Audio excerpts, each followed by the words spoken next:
In this video we will speak about... Whoa, stop! You have already read the headline of this video, so enough of this repetition. I divided my programs into 3 different categories. First one is creative work and study, the second one is about life, the third one about relax. We need to relax, we don't need to work all the time. So, let's jump into our first category. First up is Notion. This is my main program for writing scripts and writing all my thoughts from my head. I installed it maybe 2-3 years ago when I watched some videos from Thomas Frank about Notion, and I didn't use it at all. It's a little complicated to understand how it works, the logic about tables, databases, so I also read an article about Zettelkasten system and I'm tried to use Notion for this system, but it's quite a tough task. Why did I choose Notion? Because I tried to write different thoughts on the paper, but it's uncomfortable to do this. Firstly, you need a lot of equipment like paper, pen and stable surface to write something down. It's much easier to write down a text using the most usable device ever. It's your smartphone. You just open up, make a new article, write down all your needed thoughts and just close the app. And that's all. It's so easy and fast to use. And this YouTube stuff just brings a second life into Notion. I am making all my scripts into Notion. So it's it's opened right now, and here's my script. And I use it for helping me out in this recording. Also, I started to use Thomas Frank notebook template system. Неважно. I want to make a little database about different parts of our lives. For example, my future professions, like navigating stuff, different books, articles, conventions, or make a good structure to feel different information in it. Second up is Todoist. It's a simple task manager and I use it for planning my days, planning my tasks, because I also used to use a paper structure, paper task. I write it down on a sheet of paper like this one, but it's again, it's not comfortable to use when you moving from this place. Again, if you need to write your task, just quickly open the app, click 2 buttons and that's all. You need to unload your head from this different annoying stuff like tasks, different thoughts, because you can't... я не знаю слово это на английском, как оно называется? Concentrate. You can't concentrate with head full of thoughts, so you need to unload it using Notion and Todoist. I don't like a different complicated system, so I trying to use Todoist just a simple, really simple planner without different hashtags, without subfolders, different projects. I won't use the app where I don't like to navigate. My task system is really simple. I just open inbox and write down all tasks in it. And almost every morning I try to schedule these tasks for all parts of my life. My advice is simple. Use simple programs. We want to make overcomplicated and overloaded structure and fighting with it. And spending so much time when you can use just a simpler solution. Yeah, solution. Next program is Safari. It's my default basic web browser. I used to use Google Chrome on Windows machine, but I like how Safari works on Mac and it works more fluidly with this Apple ecosystem. Final Cut Pro. Same thing as Safari. It came into my life where I brought this Mac and I need to read my script. Yes, I used Adobe Premiere Pro and I made a comparison between these 2 apps, so you can check it out. I don't figure out which corner is correct. Final Cut Pro versus Premiere Pro, and Final Cut is my personal choice, my personal winner in this comparison. But see detailed video, I speak a lot about different features, different stuff. Next bunch of programs is Microsoft Office, Word, Excel, PowerPoint. I use it only for my university stuff and I don't want to use it For example, I need to make a route from Singapore to university, and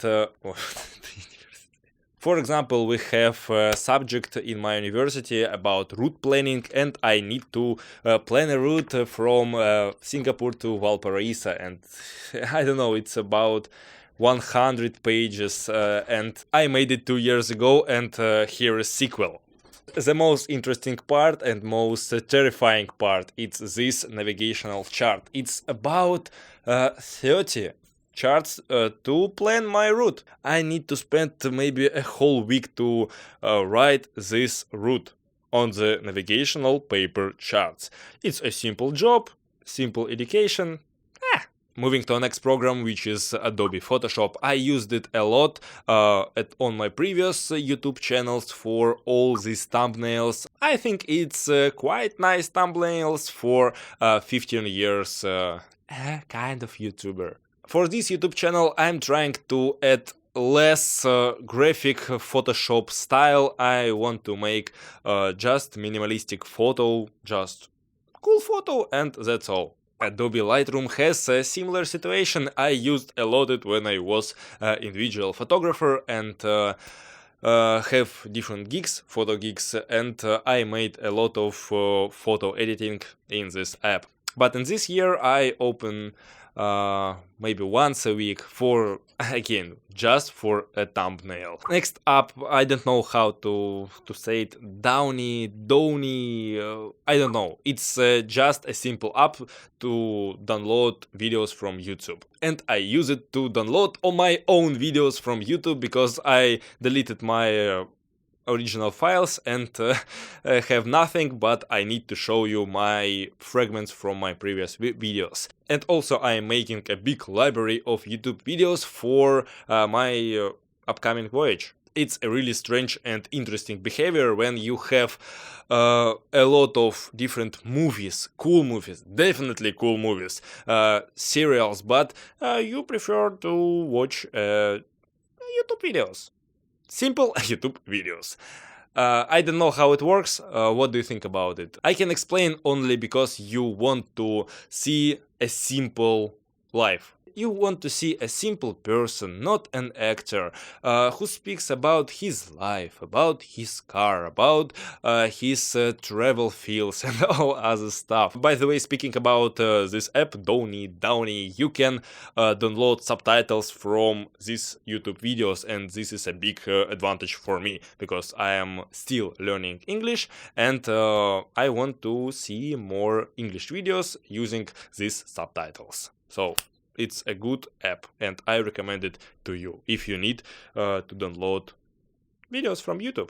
Next up is my standard calendar on my iPhone. I wrote down all my lessons from my university. So I spent around 2 hours for building this automatic system, which shows me all my future lessons. For example, tomorrow I will have 4 classes, and some classes repeats weekly, something repeats every 2 weeks. Here is my schedule for this semester, and it's a picture of our schedule, so you need to zoom in. Just okay, I will have международные конвенции, лекция. Так, завтра у нас потом еще английский будет, потом так, у нас будет РЛС будет или международные конвенции. Так, а какая сейчас неделя? Четная, нечетная? Неудобно. It's uncomfortable to use.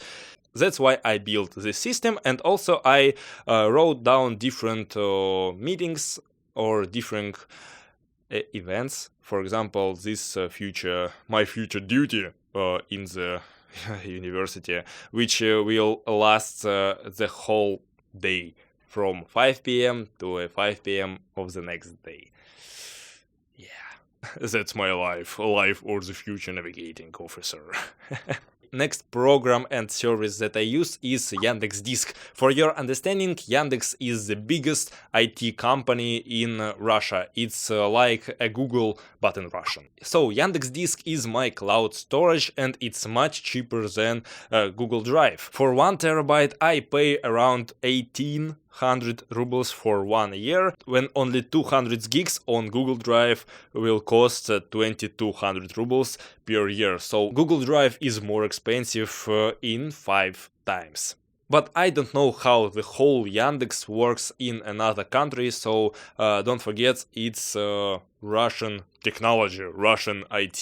Next up is Notes on my iPhone. I use it only when I have no internet connection. For example, when I was in Voyage, I wrote down all information in these notes and then delivered to Notion. Also, I made a list 3 years ago about all things that I read and watched, about all movies, all serials. Also, I have different notes about my scanned documents and, for example, what's the name of this teacher in my university. I need to write this information and keep it on my iPhone when I am offline, because we have a bad internet connection near my university. I don't know how it works, but you don't have a stable connection. Huge advantage of Notes that you can scan documents in the app, and I used it a lot when I am collecting data for this route, and I scan a lot of different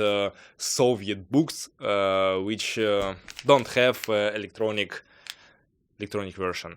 Yes. For this route, Singapore to Valparaiso. Next and last one is Soulver on iPhone. It's a good calculator for your smartphones. It's not overcomplicated, and I use it to solving these different workbooks when you have a lot of different, you can say it. It's a lot of numbers, and you have a big different formulas with sinus, cosinus, tangents. I don't know how it. Wait a sec. Sinus. Sinus. Sinus. Sinus. It's Sinus. okay. A cosinus? Cosinus is cosine in English. Cosine. Learn English words with Russian Evgeny Maximov. Wow. Drink a tea and moving to live section.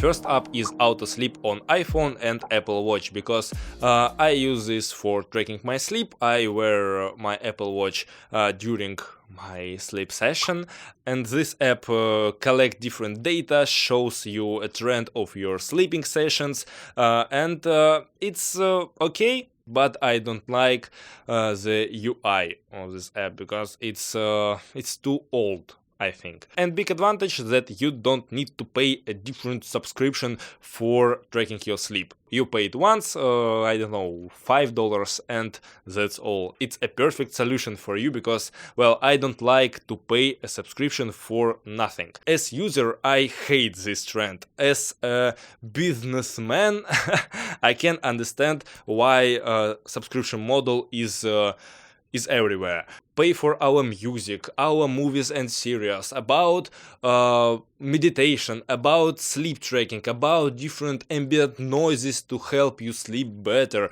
about everything. I think you waste your money, and this economy, well, I don't like it. I understand it, but I don't like it. Maybe you know another sleep tracking, because, well, I said before, I don't like this UI. But, please, without any subscription model. Next one is MoneyFlow on your iPhone, and I absolutely love this app because it's so useful, it's so simple to use. You just open, just write down your expenses, maybe around 500,000 of rubles, just choose, it's about your flat, and that's all. It's so easy to use. You have different graphs, statistics, different texts, and I love it. I use this app for, I don't know, maybe last 3 years, and I have a big statistic about my life, about my expenses and my income. I can analyze this data, maybe correct my shopping life, maybe feel really depressing about my income side, but still, to achieve financial freedom, you need to understand all about your own money. Next one is a pack of messengers apps. I don't like to use social media. I want to use Telegram only, but still I have friends in my Russian social media Vkontakte. VK, it's like Facebook but Russian. My habits completely changed and I don't use social network as a social network. I use it for cooperation with my university, with my family, and that's all. And posting news about my new YouTube video, and that's all. I would love to use Telegram only, but fourth app is One Password. It's all about keeping your password secure from anyone except of you. It's nice, simple, and powerful.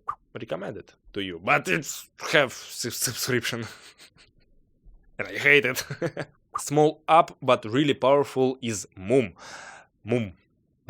I think it's masterpiece for Mac users. I like to use different Windows layout, but native support of split screening is really bad on Mac OS. And you can use Moom. Yeah, it costs around $10. You make different shortcuts, maybe hot corners, and just drag and drop your Windows in any place that you like. I have 3 shortcuts, one for full screen mode and 2 others for left or right parts of the screen. I like it and highly recommend to you. And the last one is Alfred. I heard a lot about this replacement of Mac Spotlight. I tried out, the main features are free, but still you can buy power pack, but I don't know why you need to use it. I think it's a really good replacement of Mac Spotlight, but you need to tweak it for yourself, because you need to dive in Alfred and find and turn on or switch on different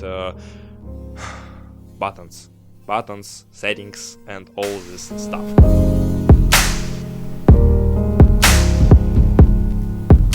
After work we need to relax. We like to suffer from work and don't think that relax is something important, something serious for us. So here's my small relax list. First one is Apple Music, and well, you know, I'm addicted to music. I listen it everywhere, in every moment, and only a few situations can stop me to not listening the music like this one. I started to use Apple Music when we can't use Spotify illegally and properly in our country, so it's just an old habit. I use it for last 4 years and I like it. It's not okay, but it works for me. By the way, if you want to listen interesting Russian music, I made a special playlist, link it down in the description. Maybe you'll find something interesting and maybe later you will give me feedback about it. So link in the description. Next one is Apple Podcasts. I'm a big fan of podcasts. I like to collect different opinions from different spheres that are not my main interest, I can say this. So I don't like to dive into one specific theme like blockchain and listen to 10 podcasts about only blockchain. No, I don't want to become this guy who can just watch straight and don't see a big part of our world. Next one is Кинопоиск. It's a streaming service like Netflix but from Yandex, from Russian IT company, and I use it for watching different movies and different serials. One main thing that I like is that I can watch a movie or serial with original track, audio track, and with subtitles in Russian or in English, and this is really helpful for me because I don't like our Russian translation. I think it's okay for Russian audience, but it's awful for those people who can understand English, and I want to understand English. I don't want to understand Russian. Next two apps is YouTube and YouTube Studio. First one, it's obvious, for watching YouTube videos, and second one is for checking my stats from this channel. I like this idea when you spending much more time for producing YouTube videos than watching YouTube videos from other persons. It's all because I want to bring a value for anyone than just sitting in the chair and living a passive life. Next one is Apple TV Plus. Well, it's almost free for those people who just buying Apple devices. The last subscription that I have is Apple Arcade. I used it when it was released 2 years ago, but it has very small library of games. But situation changed in 2021. Apple released a lot of different games in different genres. Maybe in future I will make a short video about these new releases, because it's interesting. They are interesting. And the last app is Steam. According to my first videos on this channel, I am a big fan of video games, but well, I don't have so much time for playing games. I am not an active player, but I have a lot of great games that are just covering into dust and waiting for their moment. And that's all. Yes, that's all. What do you think about all this information?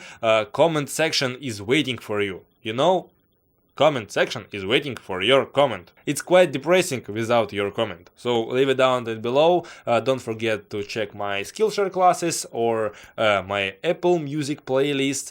And that's all.